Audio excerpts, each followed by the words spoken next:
Graças e paz. Amém. Pai, 2 semanas seguintes vocês vão enjoar da minha voz. Amém. Porque a minha voz às vezes é meio irritante. Irritante nos ouvidos do capeta. Amém? Vai abrindo sua Bíblia em Atos capítulo 20, versículo, nós vamos ler a partir do versículo 7.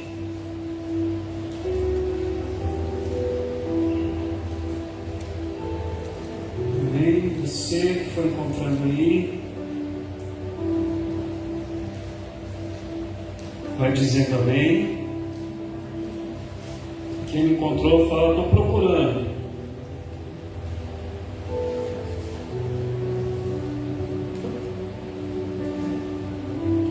Todos encontraram? Atos capítulo 20, versículo 7, nós vamos ler até o 12. Que vai dizer assim: no primeiro dia da semana, nos reunimos com finalidade de partir o pão, e Paulo pregou ao povo. Planejando seguir viagem no dia seguinte, continuou falando até meia-noite. Havia muitas tochas iluminando a grande sala no piso superior, onde estávamos reunidos. Certo jovem chamado Eutico, que estava sentado numa das janelas, adormeceu profundamente durante o longo sermão de Paulo. Vencido pelo sono, caiu do 3º andar. Quando tentaram erguê-lo, já estava morto. Contudo, descendo Paulo, debruçou-se sobre o rapaz e o abraçou, declarando: não vos alarmeis, pois sua alma vive. Em seguida, subindo novamente, partiu o pão e comeu. Depois continuou a pregar até o alvorecer. Quando saiu para continuar sua jornada, então conduziram vivo o rapaz e sentiram-se extremamente confortados. Amém? Só que aí podeis tomar assento. Se a gente for dar uma lida rápida nesse texto, a gente pode pensar, aqueles que são mais gaiados vão pensar que a pregação de Paulo naquela noite foi entediante, causou sono a ponto do camarada sentar na janela, dormir e cair e morrer. Mas nós sabemos que Paulo, acredito eu, pela sua retórica, pelo seu conhecimento, pela sua forma de expressar, o conhecimento profundo das Escrituras, eu acredito que nenhum dos discursos de Paulo era entediante, era chato ou algo do gênero. Pelo contrário, era cheio do poder de Deus. Amém? Então, o que poderia ter levado esse jovem a pegar no sono, cair e morrer? Sendo que eles estavam no 3º andar e Paulo estava no cenáculo, onde o pessoal estava reunido, ouvindo a pregação de Paulo, e naquele momento ali, do pessoal reunido, eles estavam com a intenção de quê? Tomar a Santa Ceia, porque quando a Bíblia traz essa expressão, partir o pão, é a Santa Ceia, é a comunhão dos irmãos. E a gente pode ver que esse irmão pode ter caído, não somente pelo fato de estar tarde, ou às vezes ele poderia ter tido um longo dia, uma jornada grande de trabalho, ou alguma coisa do gênero. Mas a gente vai ver, eu quero conversar com vocês, trazendo algo espiritual para nós, em relação a esse sono que deu no Eutico, que ele veio a dormir, cair e morrer.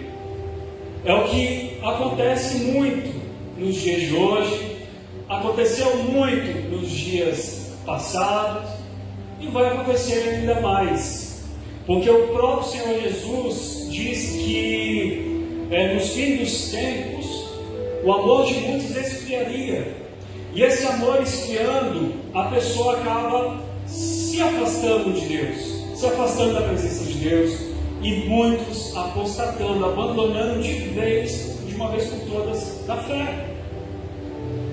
Essa semana, eu acredito que a maioria de vocês que devem conhecer um youtuber, e vários teólogos estão comentando sobre a apostasia desse jovem, onde ele tinha um canal. Eu não vou citar o nome dele, nem citar o nome do canal, mas palavras dele, abre aspas, em um podcast, ele diz o seguinte, que Jesus, ele não vai te ajudar, ele nunca te ajudou, ele vai te ajudar, porque ele não aparece, porque Jesus não é esse cara que todo mundo diz ser. E ele fala ainda mais, que Jesus é um cara, aí ele foi fazer uma analogia da vida dele, olha, se você pagar as minhas dívidas lá no SPC Serasa sem eu pedir, e aí você vai chegar para mim, olha, eu paguei sua dívida, você não merecia, e nesse quesito eu não pedi nada para você e você não tem que mandar na minha vida. Obrigado, valeu por você ter pago a minha dívida. Então a conversa dele é realmente de uma pessoa revoltada com o Evangelho, com Cristo e tudo mais. Mas eu digo uma coisa, não para defendê-lo, mas para entender o porquê disso. Por que ele apostatou da fé? Porque a gente entende que tem aqueles que se desviaram do caminho, mas ainda tem um certo tipo de temor, e quando passa um tempo ele volta atrás, assim como o filho pródigo voltou. Mas tem pessoas que você vê claramente que apostatou da fé, que em grosso modo a gente pode usar a expressão cuspiu no prato que comeu. Então, a culpa maior disso é dele mesmo. Mas a meia-culpa é da teologia na qual ele foi limitado. Porque ele, na fala dele, eu vejo, pelo menos eu vi na fala dele, que é uma teologia daquela que derrota não é coisa de cristão, que o cristão não pode sofrer, que o cristão não pode padecer perdas, que o cristão não pode obter êxito em alguma coisa, porque também o Evangelho não é isso, não é só vitória. Não é só vitória, porque aí cria-se uma expectativa enorme na vida da pessoa, de que você, e olha, eu não estou pregando contra, mas é uma expectativa assim, ao extremo, de que se você fizer isso, você vai receber aquilo, se você andar certinho, beleza. E aí você vai ter vitória, você vai ter bênção, ele só fala de bênção, de bênção, de bênção. E pregar bênção não é errado. Mas quando se dá muita ênfase em bênçãos, a pessoa vai criar uma expectativa errada de Deus. Inclusive a pastora falou que está lendo um livro aí do Bibo, que é o Deus que Destrói Sonhos. Inclusive, quando na semana que ele lançou, eu vi a resenha e tudo mais, e até preguei, trouxe uma ministração até com o mesmo título do livro dele, trouxe um resumo daquilo que ele prega ali no livro dele. E a maioria das pessoas nos ensinam um evangelho de que nós temos que ver a Deus como um garçom, ou como um gênio da lâmpada mágica, no qual foi feito para poder satisfazer os meus desejos. E aí, quando ele não satisfaz os meus desejos, acontece o quê? A fala desse rapaz aí. Acontece que ele fica chateado com Deus, que ele fica revoltado, cai em depressão, porque criou-se uma expectativa. Eu queria só fazer esse adendo aqui, porque eu não quero falar de apóstata da fé. Mas a apostasia, ela começa muitas das vezes com a teologia errada.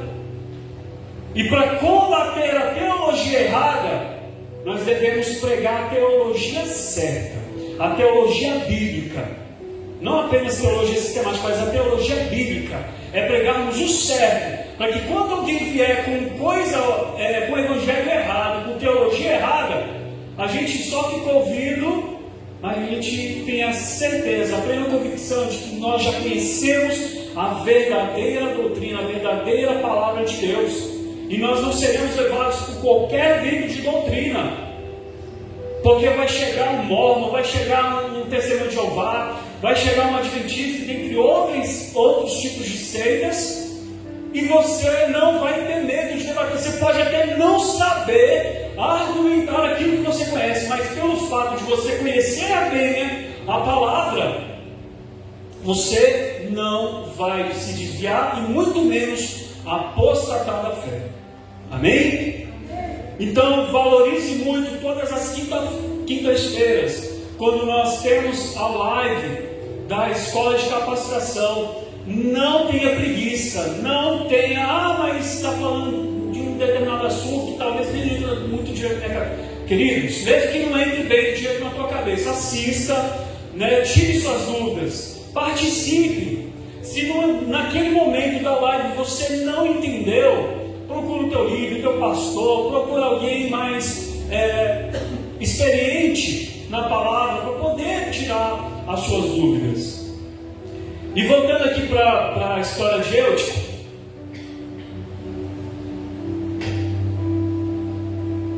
eu sempre tenho medo de bater ali e cair. Nós vamos falar do sono espiritual, pois a mensagem do Evangelho é poderosa, mas se ficarmos distraídos nas janelas da vida, poderemos cair e morrer espiritualmente.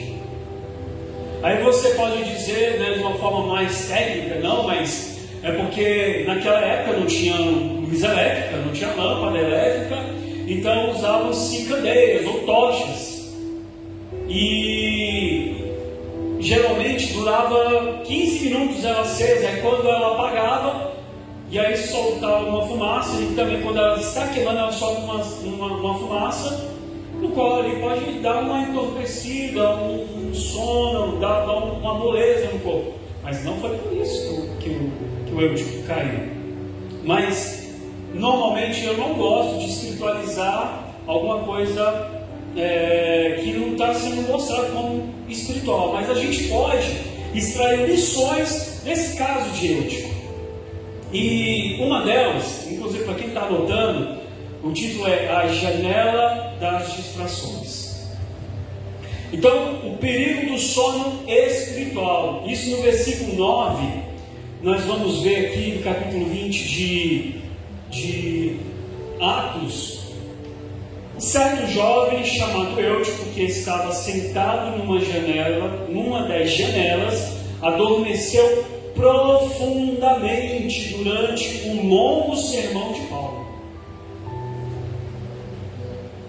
E nós vamos ver que Eutico, ele representa aqueles que por cansaço ou distrações se deixam levar pelo sono espiritual.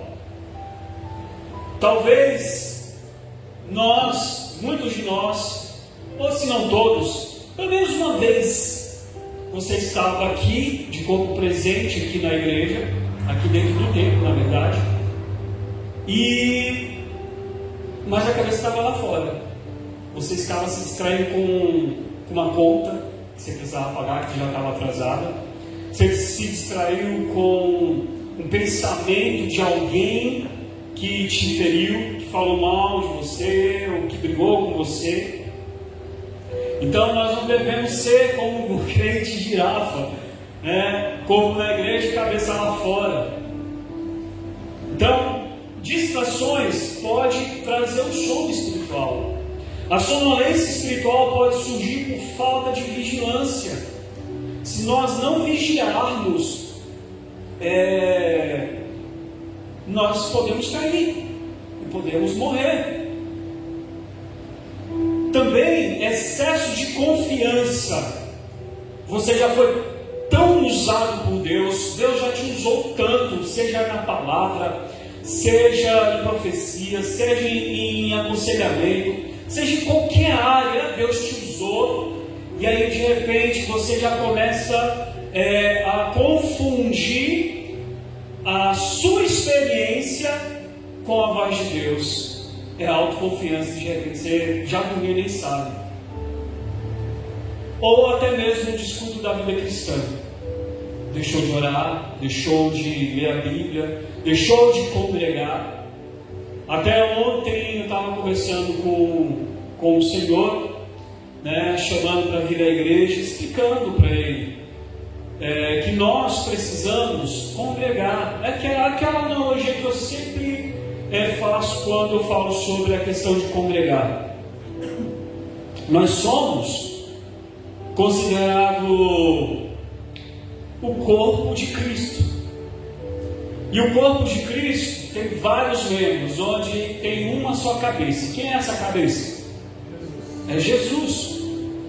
Mas o restante do corpo é eu, é você, é os nossos irmãos, né, crentes em Jesus, de todo o mundo. É o corpo de Cristo. O corpo de Cristo não é apenas esta congregação, é todo aquele que crê em Cristo Jesus, permanece crendo nas Sagradas Escrituras, crê no Espírito Santo, na Trindade, e daí vai adiante.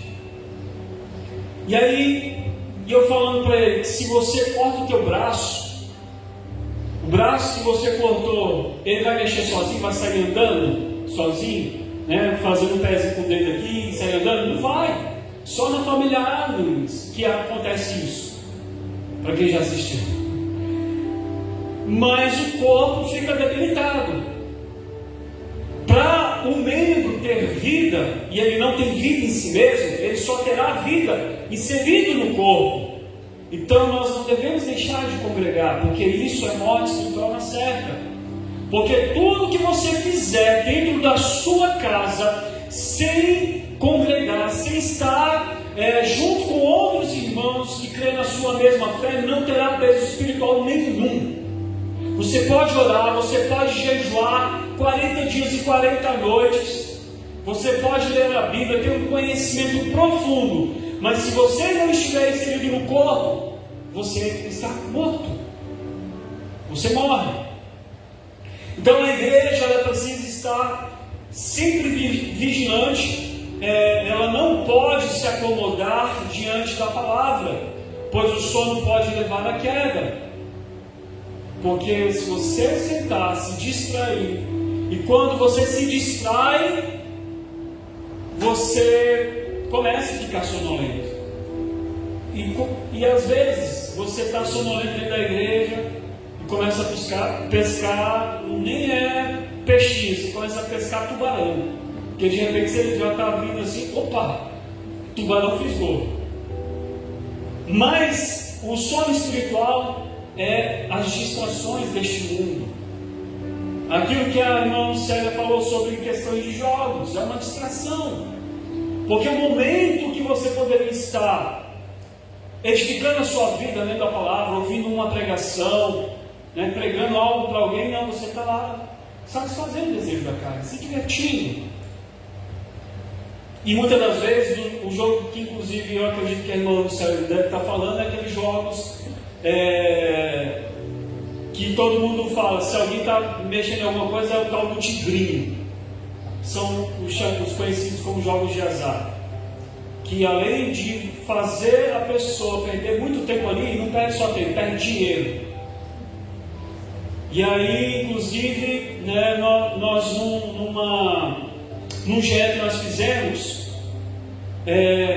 eu vi que jogos acabou até com uma família, né? E a mãe desse senhor pediu oração, nós oramos, graças a Deus eu ouvi o testemunho de que houve restauração, houve mudança, amém? Mas quem entra num vício, principalmente de jogos onde você gasta dinheiro, onde você gasta seu tempo, não vai acabar não só o seu tempo, nem muito menos somente o seu dinheiro, vai acabar com a tua família, vai acabar com a tua vida. E segundo, a queda e suas consequências. Quais são as consequências dessa queda? A queda de Eutico nos mostra como as distrações simbolizam o que acontece quando nos distanciamos da presença de Deus. O que aconteceu quando Eutico caiu? Morreu. Muitas das vezes, muitos de nós já caímos. E graças a Deus o Senhor nos levantou. Mas quantas pessoas que caem e não se levantam mais? Muitos caem espiritualmente porque estão à margem da igreja, assim como eu que estava na janela, entre o interior e o inferior. É aquela expressão brasileira que nós usamos, né? Nada contra os raimundos, mas fala que é o crente raimundo. É o pé na igreja e o outro aonde? No mundo. Então, o Eutico na janela, uma parte dele estava fora e a outra parte dele estava dentro. Então, isso pode representar aquelas pessoas que hoje estão indo para a igreja somente para aliviar a consciência. Muitas das vezes só vai porque o pai e a mãe vai. Muitas das vezes só vai porque não tem nada para fazer, eu vou. Mas quando vai ver já caiu, já morreu, está desviado dentro da igreja. Agora, quando alguém cai, pode parecer que tudo está perdido, mas Deus não deixa isso acontecer com aqueles que muitas das vezes caem. E Deus, Ele pode e tem poder para restaurar. E nós vamos ver o poder da restauração em Cristo. Nós vamos ver no versículo 10, esse é o ponto 3, o poder da restauração em Cristo. No versículo 10 vai dizer: contudo, descendo Paulo, debruçou-se sobre o rapaz e o abraçou, declarando: não vos alarmeis, pois sua alma vive. Glória a Deus. Queridos, se hoje eu estou aqui, é porque um dia eu caí, mas teve aquele irmão, assim como Paulo fez. Eu estava morto, indo para a igreja, estava desviado, indo para a igreja, e eu só ia para a igreja nessa época doido para arrumar confusão, doido para brigar, doido para alguém falar alguma coisa e eu querer dar aquela resposta. E Deus é tão poderoso, tão sábio, que eu acho que eu estava só esperando alguém falar alguma coisa para eu sair de vez e nem ir mais para a igreja. Se eu fosse falar algo e alguém fosse me dar alguma resposta. Mas toda vez que eu falava algo, a resposta da outra pessoa era o silêncio. Ou seja, não vale a pena me dar resposta nenhuma. Mas teve um que me abraçou, que se debruçou, e Deus usou para me resgatar, para me tirar das trevas no qual eu estava vivendo, afastado de Deus, mesmo na casa de Deus. E Paulo, ele representa Cristo, que desce ao encontro dos caídos para restaurá-los. Deus, ele restaura os caídos. Tem uma canção que eu gosto muito, mas faz muito tempo que eu não canto, que tem uma frase que diz assim: faz levantar do vale, põe de pé os ossos secos. Ou seja, eu que estava como um vale de ossos secos, o Senhor me resgatou. Teve alguém que, assim como Ezequiel, ouviu a voz de Deus falar: filho do homem, profetiza sobre esses ossos. E eu revivi. E hoje, glória a Deus, estou aqui. Mas quantos de nós, muitos de nós, se encontram como eu estava, se encontram como o Eutico, a situação de Eutico. Mas Deus, ele tem os seus instrumentos. E o próprio Senhor Jesus, ele nos restaura. O abraço de Paulo simboliza o amor de Deus que não rejeita os fracos, mas os levanta.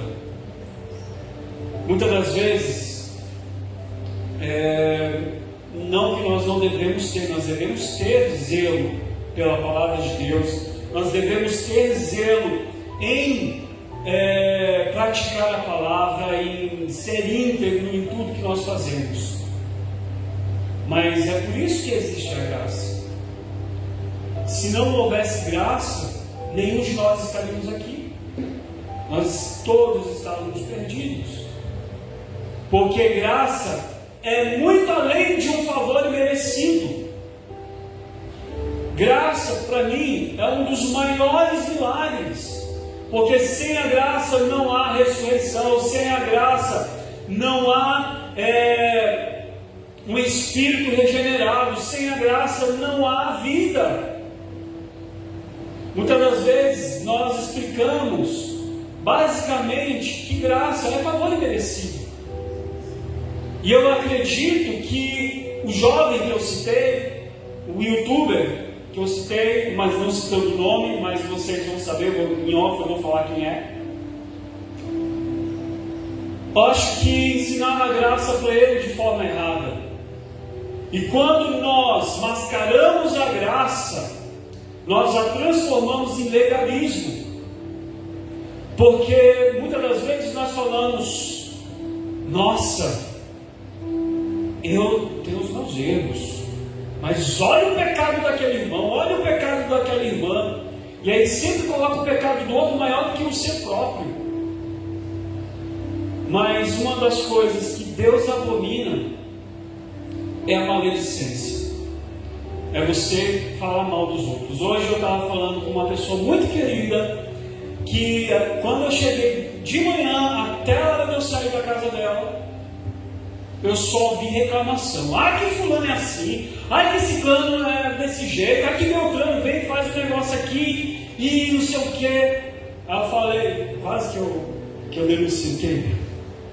Eu falei: olha, não é mais fácil quando a pessoa estiver aqui e você mostrar o que a pessoa fez de errado e pedir para ela consertar, do que ficar falando mal, do que ficar de forma maledicente. Eu já estava me sentindo muito mal. É uma pessoa que eu muito amo, mas eu tive que falar. Não, mas é assim, porque eu me sentia mal. Eu, como profissional, fazer um serviço e a pessoa não gostar, achar que eu fiz errado. Eu às vezes posso fazer errado, sou ser humano, eu erro. Mas eu quero que a pessoa, ao invés de sair aos quatro ventos e falar mal de mim, é chegar aqui e falar: olha, você errou isso aqui, você pode consertar, você pode fazer diferente. Não foi isso que nós combinamos. Nós combinamos isso aqui, você fez diferente, mas dá para você fazer. Muda a história do que você ser maledicente. Então, muitos de nós, a maioria de nós, somos legalistas. Nós apontamos o pecado do irmão, mas sem olhar para os nossos. E nós nos achamos melhor do que os outros, porque eu não cometo aquele pecado que eu condeno. Não, esse pecado para mim, nossa, esse pecado é terrível. E eu começo a condenar. Mas, pelo contrário, nós devemos ser graciosos. E graciosos não significa ser conivente com o pecado. Não é hipergraça, não é alisar um pecado. Mas você tem que sim alisar o pecador. Mas o pecado você tem que chegar de voador assim no pecado. É mostrar que pecado é pecado desde quando Deus falou que pecado é pecado. E que esse pecado, se a pessoa não se arrepender, ela vai para o inferno, vai dar ruim para ela. O que Jesus nos ensinou com a parábola do filho pródigo? O filho merecia alguma coisa que saiu? Pelo contrário, na visão dos fariseus, ouvindo aquela parábola, já era um absurdo o filho pedir a herança do pai, que o pai em vida, e pedir essa herança para o próprio pai. Ali na lei mesmo de Moisés, aquele jovem era para para ter sido apedrejado, porque os filhos que não honrassem o pai, fossem desobedientes, eram mortos, apedrejados. A lei manda matar, apedrejado, filhos desobedientes. Já pensou se nós estivéssemos no tempo da lei de Moisés e fôssemos judeus, israelitas? Quantos de nós aqui sobraria se fosse aplicada essa lei da desobediência e da falta de honra do pai? O que nós merecíamos? Na verdade, qual lei? Era morte, não era só chicote não, pastor. Chicote hoje nós levamos chicote no ombro. Amém. Chicote no ombro, inclusive o próprio Senhor fala que eu açoito, mas ele açoita aqueles a quem ele ama. Então, queridos, com o caído nós devemos fazer como Paulo, é estender a mão, é abraçar, se debruçar sobre o irmão, sobre a irmã. Lógico, irmã com irmã, irmão com irmão, né? Entendam.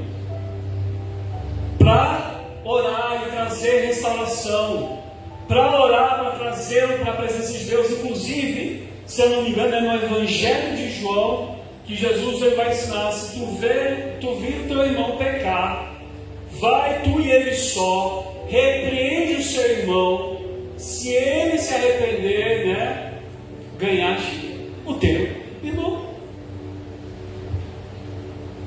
Agora, a restauração de Eutico mostra que Deus opera milagres e restaura aqueles que parecem perdidos.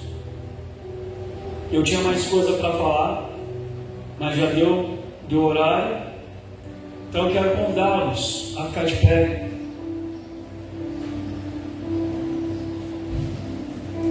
Quero convidá-los a fazer essa reflexão. Feche seus olhos nesse momento. Nós vamos perceber que essa mensagem ela nos ensina que o sono espiritual é perigoso, sim. Ele pode matar, ele pode te fazer cair e pode te levar à perdição eterna. No entanto, mesmo quando alguém cai, Deus é poderoso para nos restaurar. Eu sou prova disso, você é prova viva disso. Todos nós, em algum momento, em alguma área da nossa vida, nós caímos. E assim como Paulo trouxe Eutico de volta à vida, Jesus nos levanta quando estamos espiritualmente fracos. Mas abra teu coração, reconheça, olha para a história. Fala: Senhor, eu preciso fazer uma introspecção e ver onde é que eu tenho errado, vigiar no que eu tenho feito, no que eu tenho falado, e muitas das vezes no que eu tenho deixado de fazer, porque também nós pecamos por negligência, né? Inclusive Tiago ele fala que se nós sabemos fazer o bem e não fazemos nisso, pecamos. Então nós pecamos por não fazer também. Então vocês têm estado espiritualmente desperto, acordado? Você está à beira do sono? Você caiu? E se você caiu em alguma área, e muitas das vezes nós somos expert em mostrar que estamos bem, sem estarmos bem.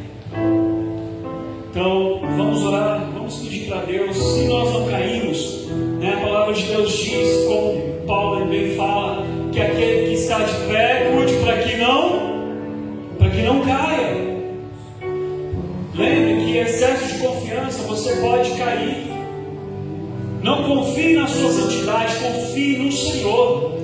Não confie na sua habilidade, porque você sabe fazer, porque você conhece a palavra, porque você tem um dom disso, um dom daquilo. Confie no Senhor.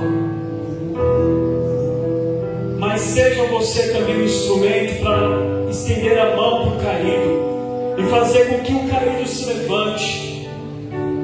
Muitas das vezes você está aí caído, precisando de uma mão amiga.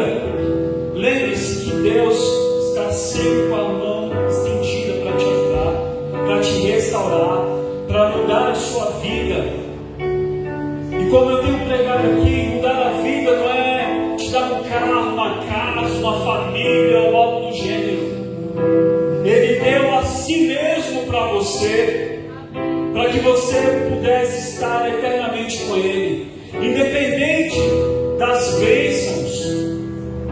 Ter as bênçãos, sim, o Senhor é poderoso, Ele pode dar, sim, mas não crie expectativa nas mãos de Deus, crie expectativa no coração de Deus, porque quando nós desviamos o nosso olhar do coração, da essência de quem Deus é, nós nos perdemos, nós caímos, nós morremos.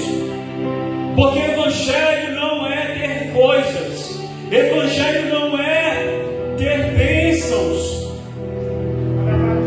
Porque você vai entender que a bênção maior na sua vida é a própria presença de Deus na sua vida. É por isso que muitos estão desviando, são crentes ensinados a ter um Evangelho utilitário.